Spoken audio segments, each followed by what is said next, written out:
Hey guys, thanks for joining me. So, I'm a little bit more casual today, and I thought I was going to be late, but I'm here. And the reason I'm a bit more casual is I've actually spent the last 2 hours down at my restaurant. Some of you know I have a restaurant as well as doing the therapy side of things. I'm not there very often, but we have a big event coming up at the end of November, and I've actually been down there sorting out some things to do with that. So I've rushed back, more casual, and I've literally just switched heads. I've switched from restaurant to therapy. But it's okay, because what I'm talking about is a subject that I know really well. I know it very thoroughly.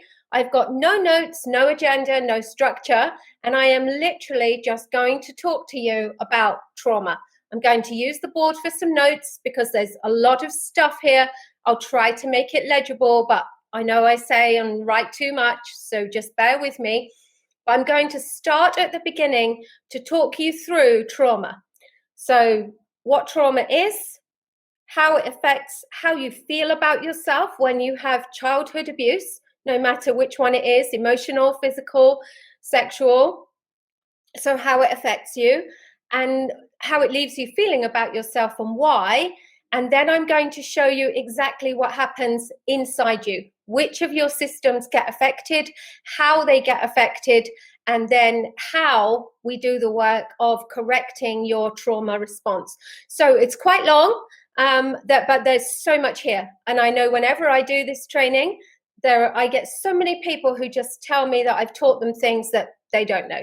So let's start at the beginning. So we're talking, I'll just make sure you can see this on the board. So it's all about trauma. Let's see if we can get that a bit better for you. There you are. Hopefully that's going to be good. Yeah, I'm trying not to get the shadow of the light on the board. Okay, so trauma. Now, the important thing to remember about trauma is, and this is where sometimes people get confused. So the event, whatever it is, remember, whether you're being emotionally abused, sexually abused, physical abuse, or even if it's a single event. If it's a single event like a car accident, a plane accident, something horrific that you witness, remember that this is trauma too. The event happens to you. Okay? So that's something that happens to you. Trauma, the event is not the trauma. The event might be traumatic, but the trauma happens inside you. Okay? So the trauma is how your body and your mind take on the effect of the trauma. And that's why we talk about people carrying or having the effect of trauma. And bearing in mind, some people carry this for years. I'm working with a couple of people at the moment who are in their 60s and have literally been traumatized almost since birth. And they've been carrying this, what happens inside them, they've never been able to get over it. Well, they're getting over it now, thank God. But up until now, they haven't had access to whatever they need to get over this. So the event happens to you, the trauma happens inside you. Where does it happen? It happens in two important places. And these two places are connected. And the trauma response goes right through you because of this. So what we've got, first of all, it happens in the mind, in the brain, in the limbic system. It's what we call the limbic system. And it's where, this is your response system. Okay, so what lives here, I'll talk about this a bit more. But this is your fear system lives here. And these two, there are three parts of the mind here, but I'm going to talk about two, which are your amygdala and your hippocampus. They're the important ones.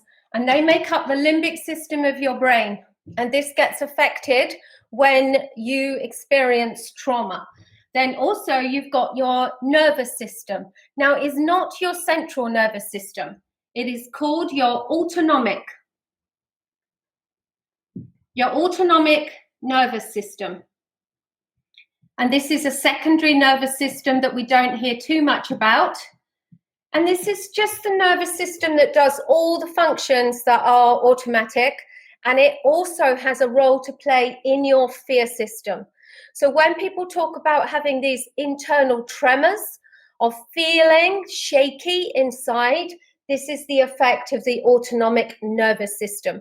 When people have extreme anxiety and they talk about losing their balance, feeling dizzy, it's because the autonomic nervous system has kicked in, has a role to play, is connected to the limbic system, and it's the autonomic nervous system that plays a role in your balance and your movement.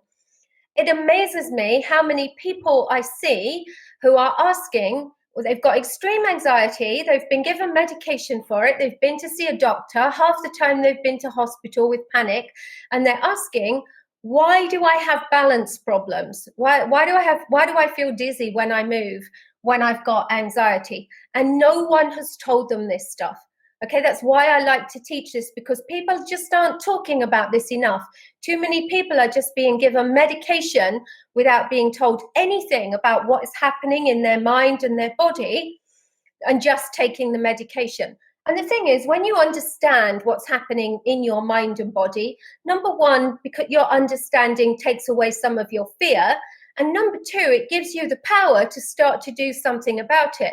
If you don't even know what you're dealing with and you don't know that it can be overcome, then you're not going to take any steps towards that. And that drives me crazy. I see people all the time who have no idea what is going on in their system. But anyway, so now that we understand that, as long as you can still see my notes, I'll just use this bit here. So let's talk about childhood trauma.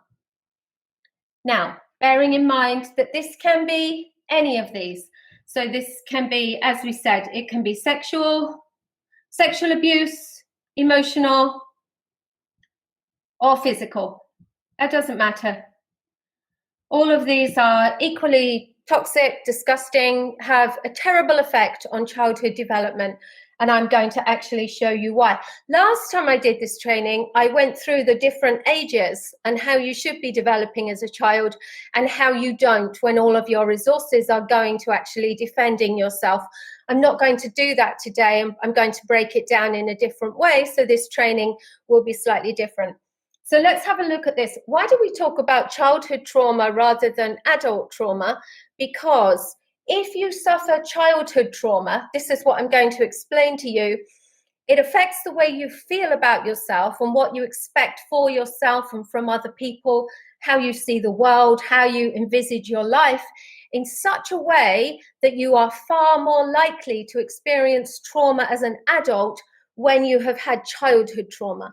Because if you don't have childhood trauma and you grow up absolutely full of self-belief, self-confidence, where people are supporting you, expecting big things of you, then really, if you come across someone very negative who is going to abuse you and put you down and not support you, you're going to reject that, because you're going to have a solid foundation of who you are and an idea of what you expect from people. And when someone shows up who isn't that, you're just not going to let them in, because why would you? Whereas if you have abuse in your background and it's what you know, it's what's familiar, it's what you expect for yourself, unfortunately, and I'll show you how this happens, then that's much really. I don't really see people who have experienced adult trauma who didn't have childhood trauma, okay? And that could be as simple as, okay, so before I start this, let me tell you something really important here. We think about trauma as these things, okay? It might not be. I'm going to just write over here so you don't forget that trauma is undefined. And I've said this in quite a few of my trainings, but trauma is undefined. Yes, these are the usual ones, but sometimes you can end up with someone who's had, I was working with someone recently who'd had quite a few narcissistic relationships. And she said, I can't work it out because I didn't have trauma in my background. And we went right through everything and she didn't. But what she had, so she'd had narcissistic relationships. What she had, and this helps you recognize these things, was her role model was her mother. And what she said to me was, when we were going through this, and her mother was loving and caring, and her parents were generous and everything else. So she's like, so how have I ended up in this situation? Here's the thing. Her role model was her mother. And what she said to me was, the only thing I didn't like was the way my mum did everything for my dad. She was like his slave. She had no life of her own. He was important. His needs came first. Do you see what she learned? And even as she was saying it, I could see the penny dropping. So when I said to her, yes, so think about this. Who was your role model? What did you learn your role was? Yeah, she learned that a man, whether he was abusive or kind or whatever, had to come first, and that she was unimportant. Her needs didn't matter. Her happiness didn't matter. It's just the way it was. She just did what the man wanted. And there we go. So although you wouldn't class it as trauma, you can also say, because we say that everyone is a product of their experiences and their environment, you can also end up in these situations that cause you trauma because of a role model that you had. Now, the likelihood is that's quite unusual, that there's normally much more than that going on. And of course, the likelihood is that if you have this kind of abuse going on in the background, and that person is your role model as well, which is why it's so dangerous, because how that person is and how they treat you, that's the role that they're teaching you how you should expect to be treated. So let's have a look at this. So we'll just say you've got childhood trauma going on, and I'm going to keep this simple here. So we've got the adult over here. This is the adult who's in charge. So we're going to say that this is the adult role model, because really whichever role an adult plays in someone's life, whether they're a parent, whether they're a cousin, a teacher, some kind of mentor, just an adult, children are always looking to the various adults in their lives. Of course, parents have the most influence, but children are always looking to the adults in their lives. And children don't understand the world around them. So what we don't understand as adults is that children are constantly looking to us. And even if they don't verbally, they're asking the question, who am I? What should I think about myself? What should I expect from other people? What's my role? What's my purpose? Who's going to take care of me? Who's going to meet my needs? What should I think about myself? Who should I trust? Hundreds of questions that children are asking, and it is the role models in their lives that give them the answer. So let's say this is the adult over here, and the child over here is asking the questions. Okay, so over here we've got the child. This is the easiest way of showing you this. Okay, so you've got the child over here, mentally, emotionally, whatever, asking the questions. You've got the adult over here, that they're looking to for the answer. Now, in an abusive situation, whether it's any of these, what are the answers the child is receiving about what should I think about myself? There are so many answers. I'm putting a webinar together at the moment about this, and I've got a whole page. And it's not answers that I've made up, it's the answers that my clients have given me about what I've done is research, what are the most common things that people are taught to think about themselves. So let me show you. I'll just give you some of the things that this looks like. So what this looks like when there is abuse involved is that you are unimportant, that no one cares, that you're unwanted. And here's the big one, that you are somehow bad. And that is the one that really breaks my heart. And it comes up all the time because children, I've said before, I've used the phrase, they're egocentric. They think everything is about them. So what they think is, if something bad is happening to me, it must be because I'm bad. If only I was better. if I was perfect all the time, if I could do exactly what this person wants all the time, if I could be, see, yeah, people agreeing, thank you. If I could be what this person wants me to be all the time, I must be bad. And did you hear what I just said? So what it sets up this pattern. So to stop someone hurting me, I must do exactly what they want. I must please other people because I am unimportant. My needs don't matter. And you see all the things along this line, and this is where we get to, where I'm just going to write things up now. The belief you have no value, no worth.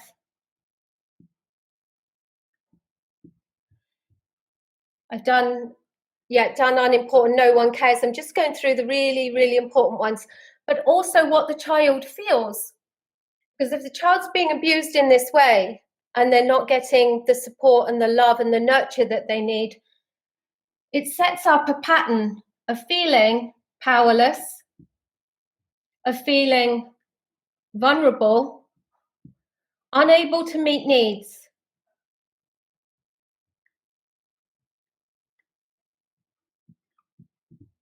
And just in general being irrelevant. And the way that this gets summed up, I don't think I've ever worked with anyone who hasn't come up with this phrase, not enough. Okay? Can you imagine? So when a child, many of you are going to be in this situation, I know. I know that a lot of you watching are saying, I can so relate to that. Yes, that's what happened to me. So what happens is you feel terrified. Home and your family, I think I'm probably all right if I rub this off now. Everyone got this? I'm sure everyone's following this. Everyone's got this. I'm going to rub this off and start at the top of the board again. Okay.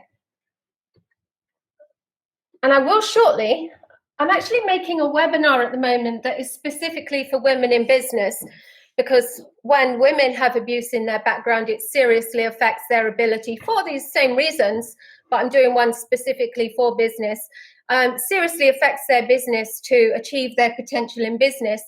And when I finish that, which will probably be this week, I'm going to just kind of take the same webinar and do very similar to what I'm doing here and just break down the whole trauma process in a webinar so that people can watch it and get the information they need whenever. It will just have access to it. It will be there. Okay, so what it sets up for the child is that they are constantly terrified. There's no safety and there's no security. And if you think about that, so as adults, it's bad enough when we don't have this, but at least like if this happened to me now and my husband suddenly for whatever tonight said, right, leave, never come back, I'm an adult and even if it's hard, I'm going to find a way to look after myself. As a child, children are terrified because not only are they being abused by someone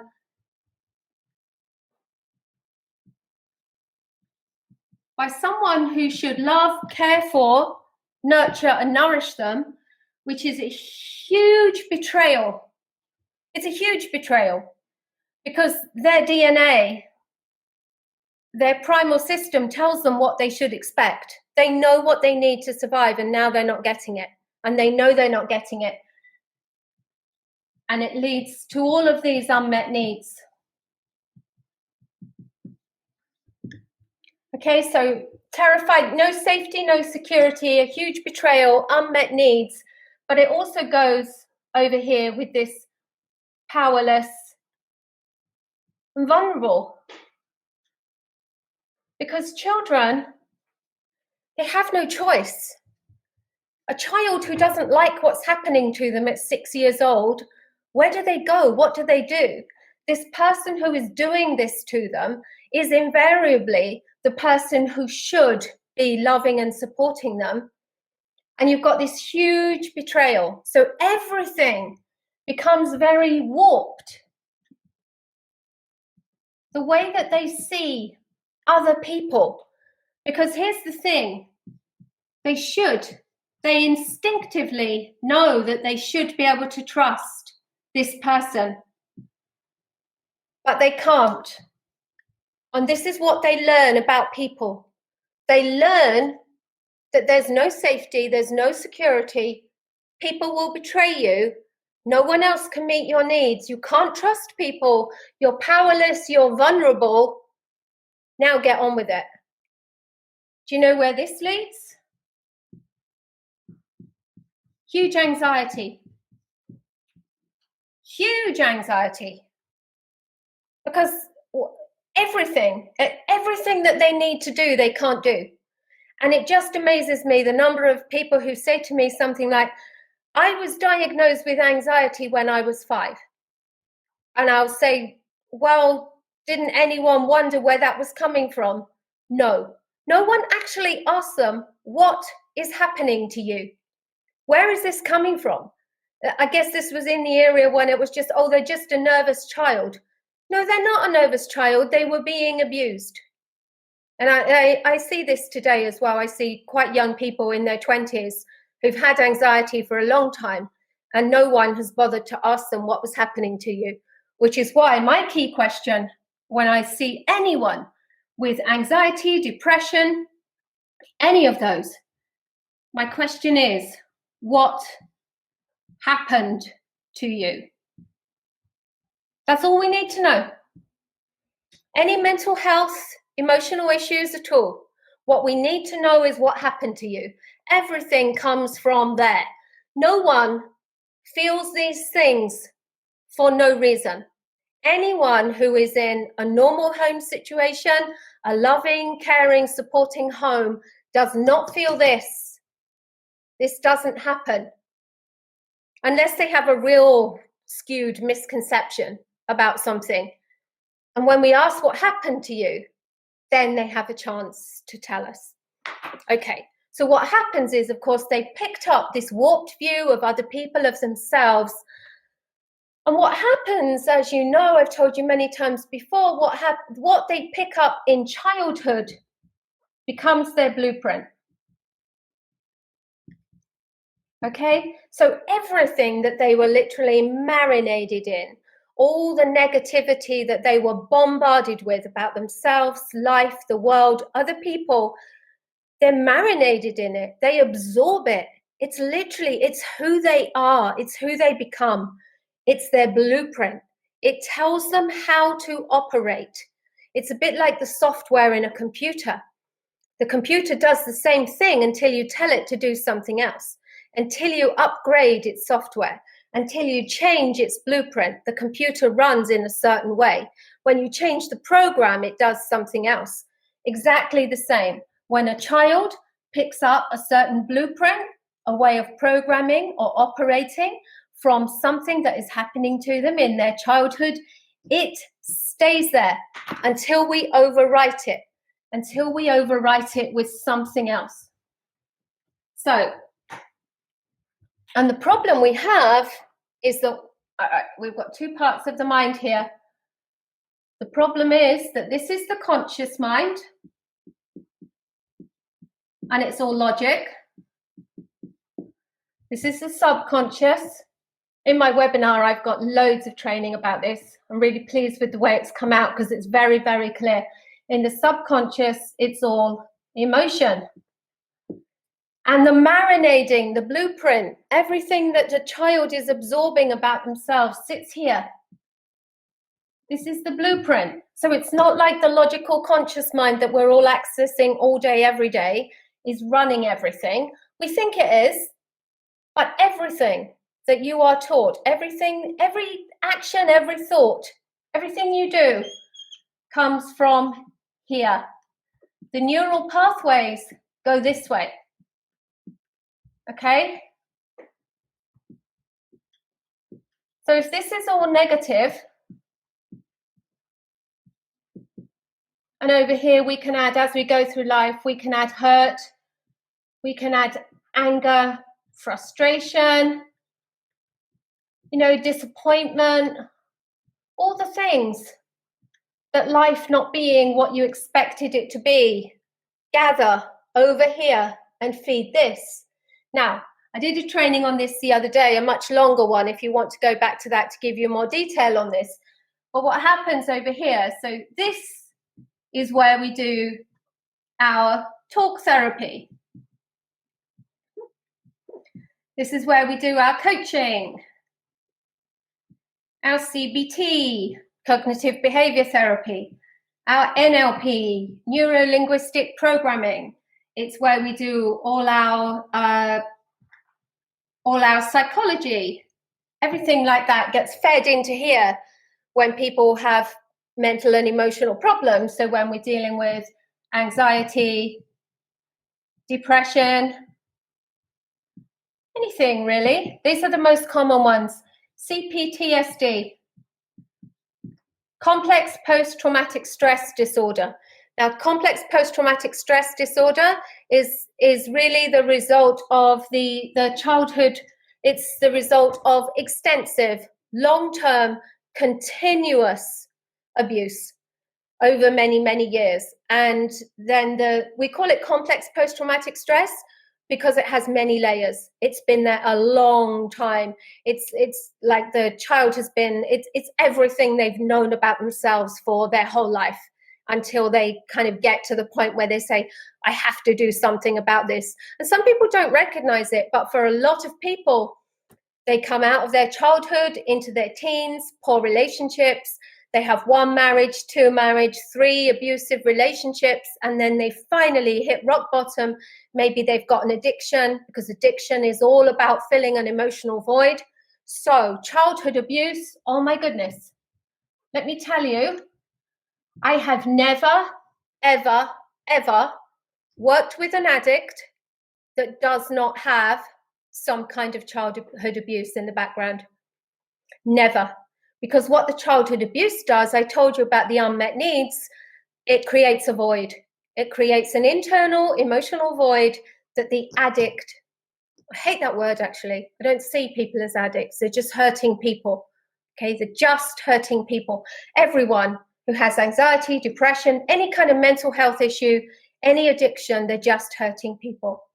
But what happens is people try to fill this internal emotional void with an external substance. And of course, it doesn't work. Just like this doesn't work. This is why I see people who've had therapy for 10 years plus, and they'll contact me and say, how is it that what you do is so different?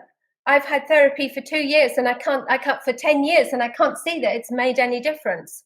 So that's that, okay? Because what's happening? Everything that is hurting you is over here. It's stored in the subconscious. We can't override emotion with logic. And yet, all of traditional therapy talks to here. And you don't see all this coming from here. What chance do you think this has got getting through? Getting through these years? This might as well just be like hundreds, thousands, hundreds of thousands of neural pathways that are just flooding the conscious mind with everything that's held over here. Okay, so when we're feeding this, can't get through. Most of it doesn't get through. Most of it gets rejected. The subconscious loves what's familiar. It loves what's familiar, even if it doesn't serve you. It wants you to stay with what's familiar. It will always go with what's familiar unless you really struggle and fight to override it.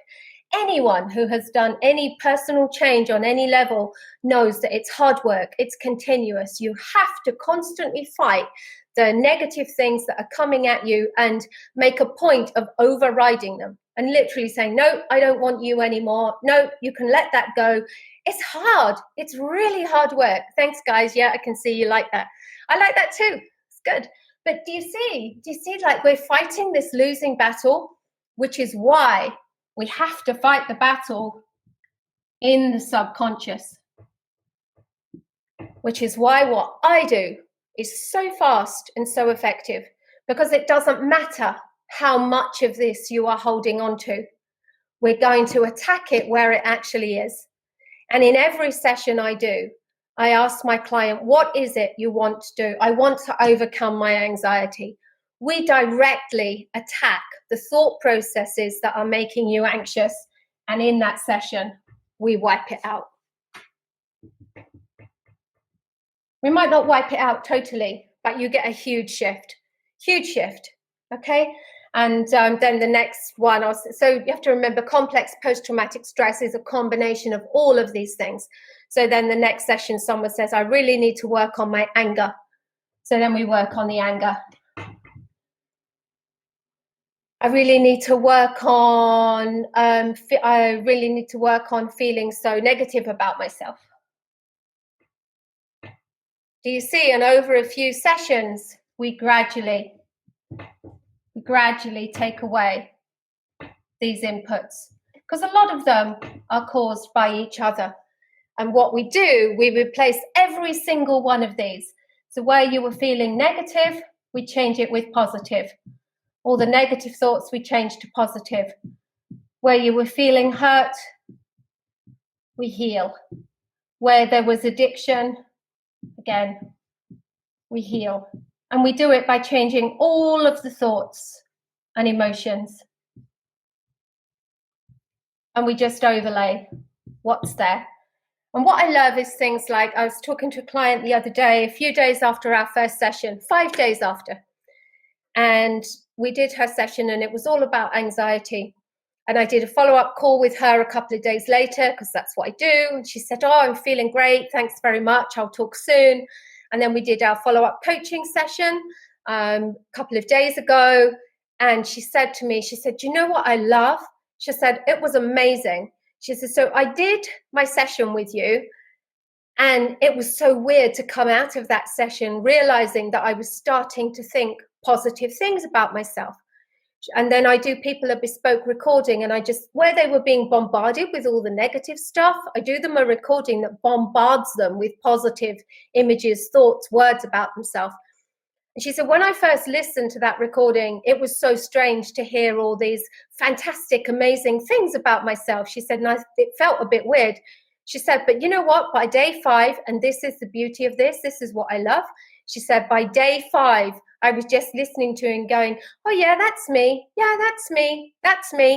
It was absolutely fantastic. And that's just the kind of thing that I love to hear, those kind of results. Because you just can't do that with normal talk therapy, because you just can't get through, you can't break through all that white noise in that way. All right, so let's have a look. So we've been through how the trauma affects you, how it affects how you feel about yourself. And now I want to explain to you, because so many of you have, you know, like people will say to me, I don't understand why I feel afraid all the time. And I'll try and explain to them that it's because of their past abuse. And they'll go, yeah, but I'm 50 now and it happened when I was 10. You know, I'm an adult now. Yes, you know that, but your subconscious doesn't know that. Your subconscious is holding on to everything that it was taught, and it will do until we override it. But let me show you. I said to you there's 2 places where this happens, and one of them is in your mind, and then we've got the autonomic nervous system. So let's have a look at what happens in the mind. Okay, so what we've got, well, that's pretty a bit, okay. See that? Yeah, good. All right, so some of you will recognize this, but there's no harm in a refresher. Okay, so amygdala, whoops. Yeah, the amygdala, and this is the hippocampus. Okay, and this is what we call the limbic system. All right, so what happens, this is we call it the primal fear system. Okay, because our environment and our society has changed a lot, but our DNA and the way that our bodies work hasn't. So if you imagine when we were living in caves, everything out there was dangerous. We lived in caves and clans for a reason, okay? And it was for protection and for survival. And our mind still works in that way. So you have a primal fear system. So there's a part of your brain in this limbic system, the amygdala and the hippocampus, and they both have a role to play in constantly, you don't know they're doing it, but they are constantly scanning your environment for everything new and everything out of place to alert you to danger. Now, what normally happens is you get alerted to danger, the danger subsides, so you'll get a fear response, you get a flood of adrenaline, testosterone, the chemicals that you need to fight this, okay? And maybe it's a false alarm. Maybe it's something that you do need to take notice of. Maybe it's a person you don't like, a fierce dog. These days we don't have a saber-toothed tiger around the corner, unless one's escaped from a zoo. But not a saber-tooth, another kind of tiger. But, we don't have these many dangers in our lives unless, there's a mad axeman out in your street or something. Most of us don't have danger in our lives on a daily basis.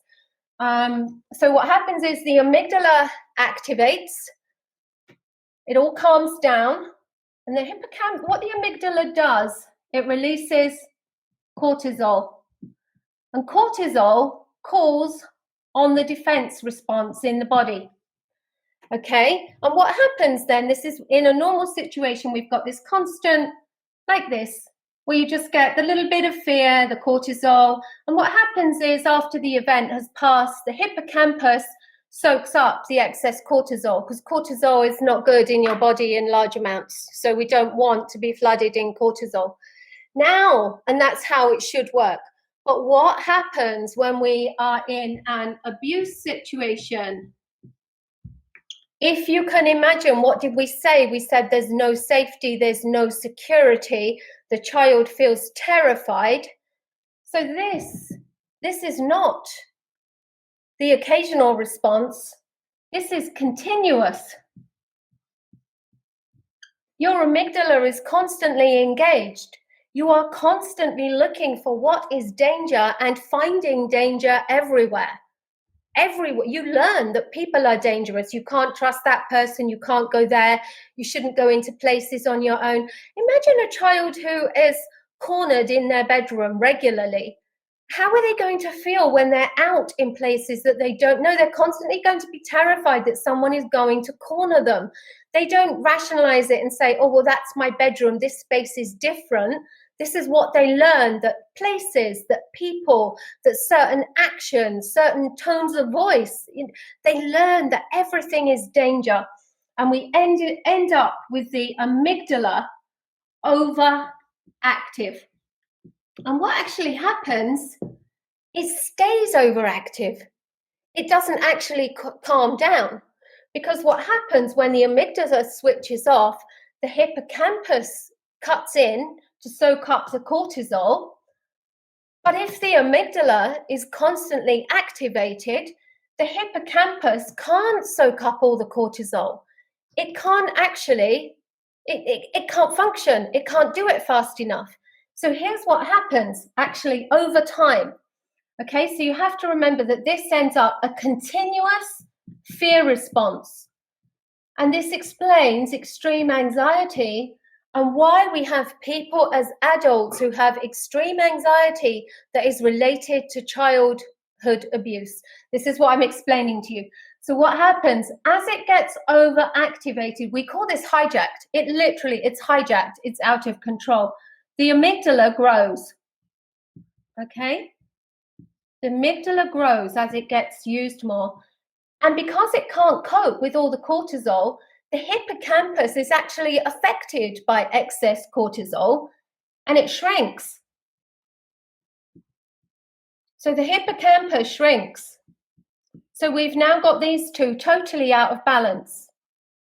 The amygdala is overactivated. The hippocampus can't balance it. The amygdala grows, so it's producing more cortisol and more overreactive. The hippocampus shrinks, so it's becoming less and less effective all the time. And meanwhile, the whole body is becoming flooded with cortisol. Now, if you have anxiety, if you're really having panic, you've got the internal shaking, etc. of anxiety, you will get tested for your cortisol levels. And I can guarantee you it's going to be high. And the problem with extreme cortisol, I've said at the moment, but you might have missed it, that at the moment, cortisol has been linked to 30 major diseases. Excess cortisol linked. Oh, what's that? I need this big time. Okay, someone sent me a message. Sorry, darling, I don't have my glasses on. I will read all of your messages afterwards. I'm really bad. Sorry, I can't. I hate wearing contact lenses and I can't see the messages and the board. So I'll do the training and then the messages.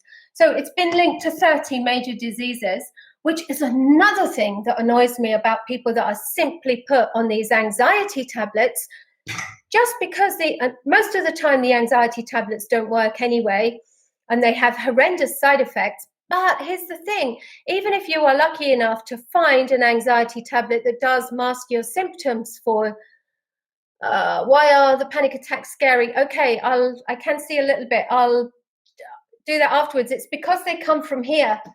It's because they come from this overactive fear system. But I'll probably take all these questions and do you another live on them so that you've got that regarding all of them, because there's probably lots, because this is a very big topic.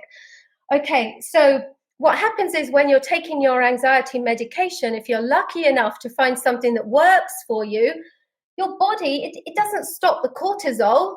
You might feel a bit better, but your body is still being flooded by the toxic cortisol. And people aren't told this. And it's amazing the number of people that I try and tell this and they just reject it and say, well, if that was true, my doctor would have told me. You can look this stuff up. Guys, I don't make this stuff up. This is not science and medicine according to Sarah. This is what Sarah has been taught. This is what Sarah has learned. You can Google this stuff. You can check everything that I'm saying. It's there. It's there on the internet. I just pull it all together for you because it's so complicated and you won't know what to search. But, you can look up everything that I'm saying. I'm not making this stuff up. So back to the cortisol, 30 plus major diseases it's been linked to at the moment, and they are investigating 30 more. We cannot underestimate the effect of this long-term abuse and this toxic cortisol that is released over a long time.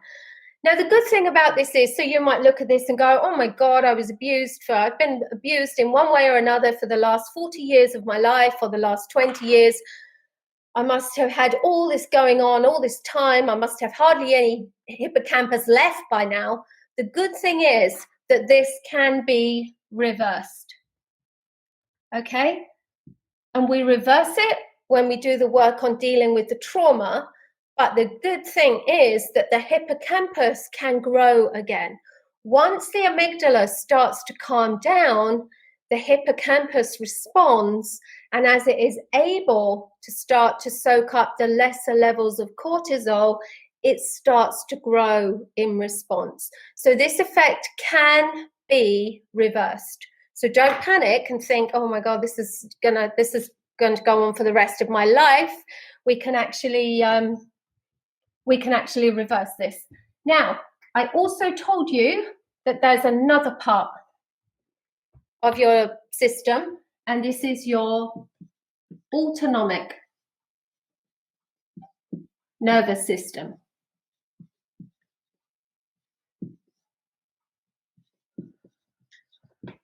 Okay, and really what happens is that these two are part of your fear system too. So these are also linked to your fear system. They are also linked to the limbic system. So you've got what's in your mind working, you've got an autonomic nervous system. And again, just like your primal fear system in your mind, you don't know that this is working either. So what we've got over here, we've got the sympathetic system. And then over here, we've got the perisympathetic. And the job of this is to search for danger. And the job of this one is to respond. So if you think if this was in the mind, this is the job of the amygdala, this is the job of the hippocampus. Okay? And really these two, just like I told you about the other two, they work in a constant ebb and flow. These two do as well. Okay? And what we've got, we call this line here, let's say this is base, where we're resting and there's nothing to worry about. And this up here is the response system. What happens when we have constant, what should we call it, constant abuse or fear? Again, very similar to what I told you about the mind. It's just that you've got two parts of your body that work in this way. They work together. What happens is, as I say, we should have this constant, this rise and fall, okay, whether it's very, very irregular, not very often. You don't really, it shouldn't be activated very much. What happens when we've got abuse is that this gets activated. We get the fear system, but it doesn't get time to get back to base. A bit like the amygdala and the hippocampus. And then over time, what happens is we're constantly up here. This is actually called a pendulum.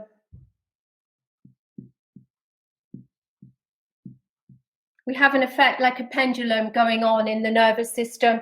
And what happens, if you think with a pendulum, when these two parts and one part doesn't get to do its part and they end up clashing. So what happens when we have constant fear, the fear response doesn't have time to settle down before the next one.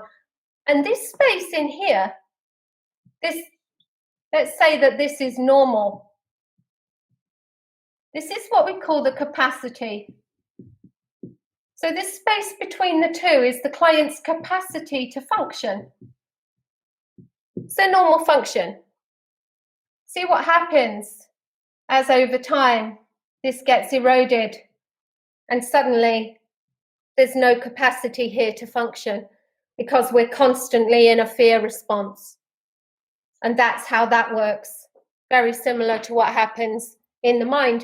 And I just think it's helpful for you guys to know that this is what's going on for you, so that you can see what's actually going on. I was going to say something there about capacity. Yeah, so really what happens is you end up with zero capacity. Okay? And it's constant fear, anxiety. It can be panic, which is why panic has triggers. It's why anxiety and fear have triggers. It could be that you see or hear something that you associate with all these bad things that went on in your past, and you get triggered. But this is why people have this constant fear, this constant feeling that something's wrong. One of the big things I've come across, it's amazing because so many of the sessions that I do, they run to a theme.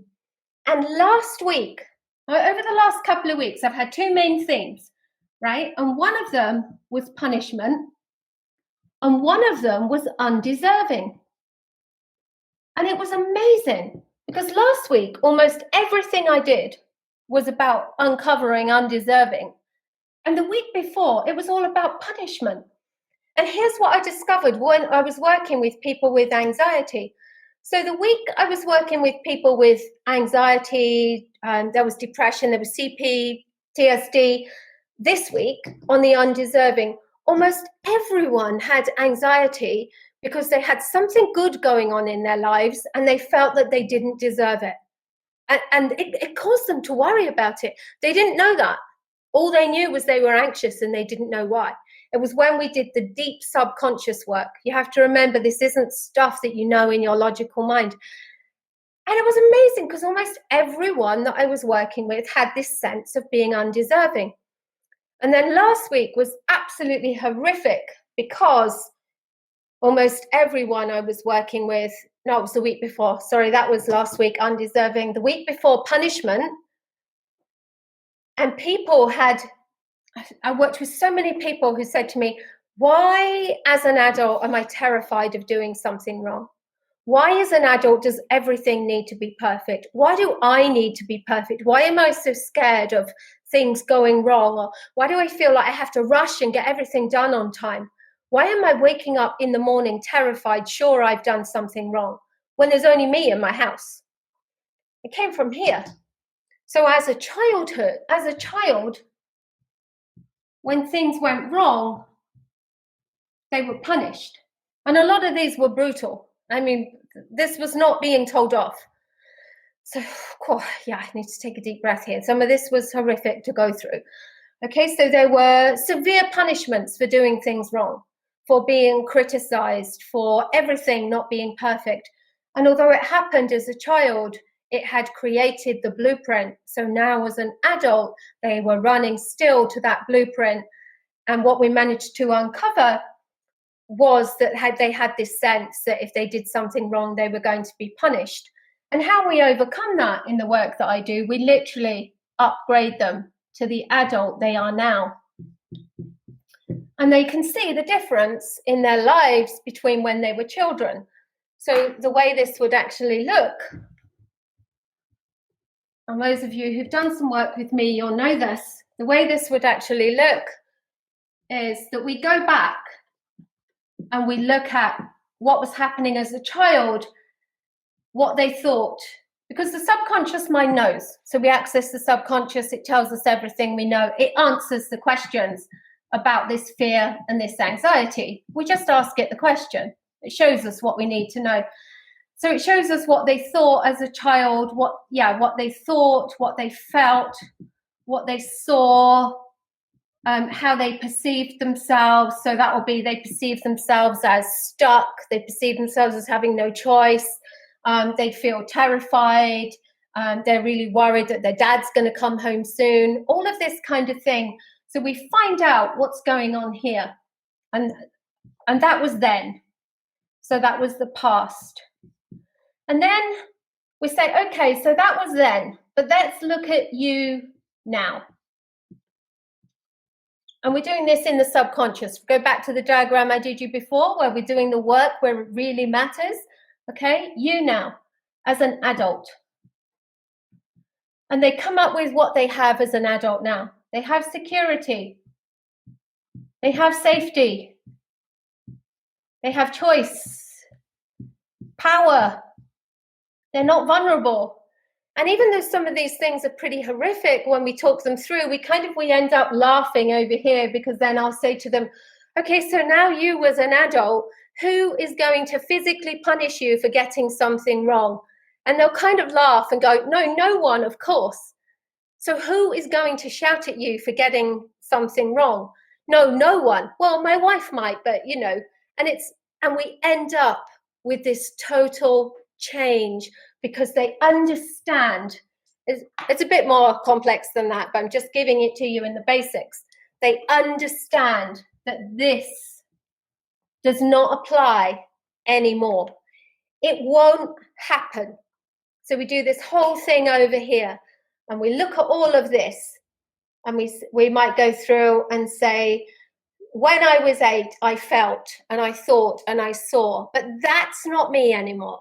Now I'm an adult, and what I feel is secure. What I know I am is safe. What I know I have is choice. So that's not me. That's not me. And they fully understand, because we're speaking to the subconscious mind simply absorbs that this is not them anymore. And then we do some other exercises around it as well. That's just one, but that's one that my clients love. Okay? And we wipe away all of that, and then we focus here, and this is what we end up with. We end up with them in the present with new beliefs, new thoughts. And what do we know about thoughts? We know that thoughts lead to actions, which lead to results. So when we had all of this mess over here going on, what we had giving us the thoughts, the actions, and the results was the hurting child, the stuck child, the vulnerable, the scared child, the child who thought they didn't have any choice, no one to turn to, nowhere to go. That's who was running this show. So we do a session we wipe this out.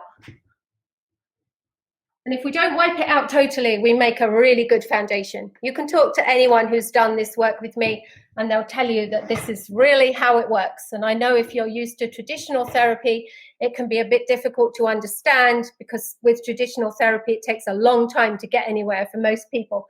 So we wipe all of this out, and at the end of the session, we end up over here in the present, as a healed adult with a different set of thoughts, feelings, perceptions, taking different action, getting different results. And normally, sometimes if it's just anxiety, if it's quite simple, we just need one session. But what happens normally for most things, I like people to have 3 sessions. For complex post-traumatic stress, because it's so multi-layered and so ingrained, I like them to do 6. But if you compare that to traditional talk therapy, that's nothing. I work at the pace of my clients.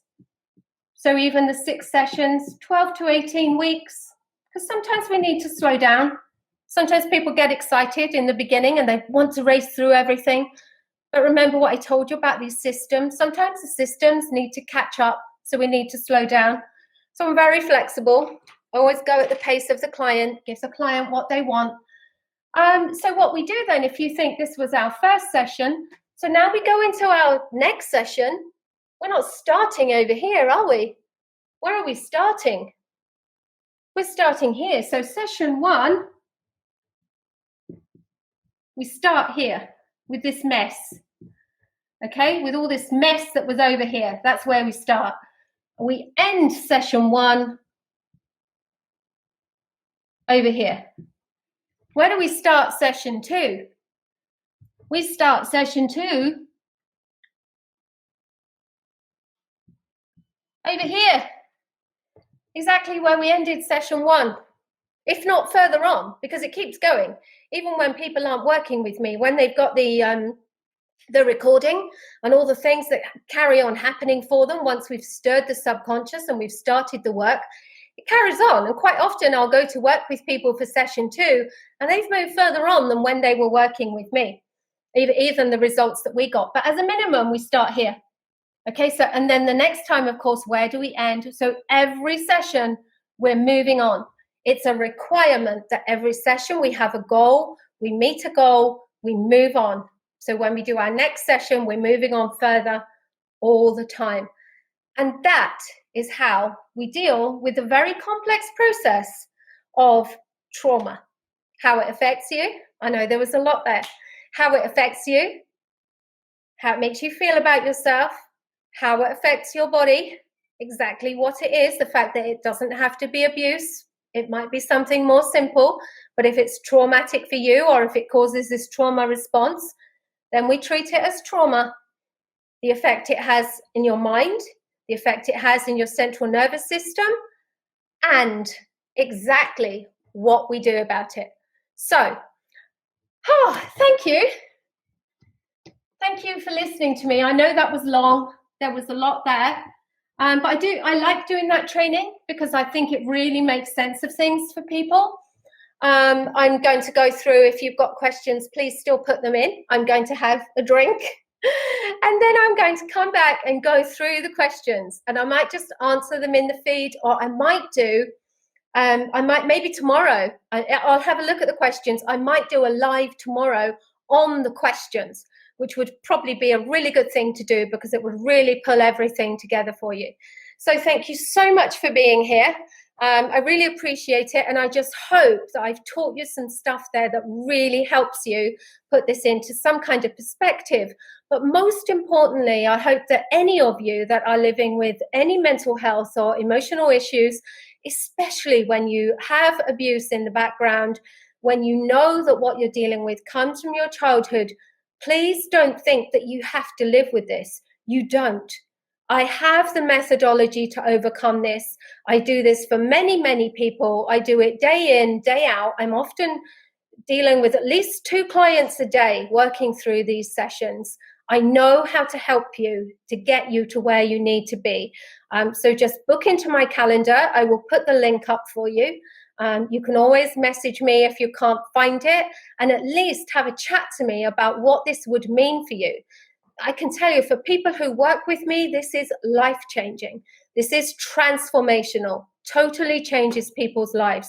That's my focus. That's what I do for people who work with me. And that is what I would love to do for you too.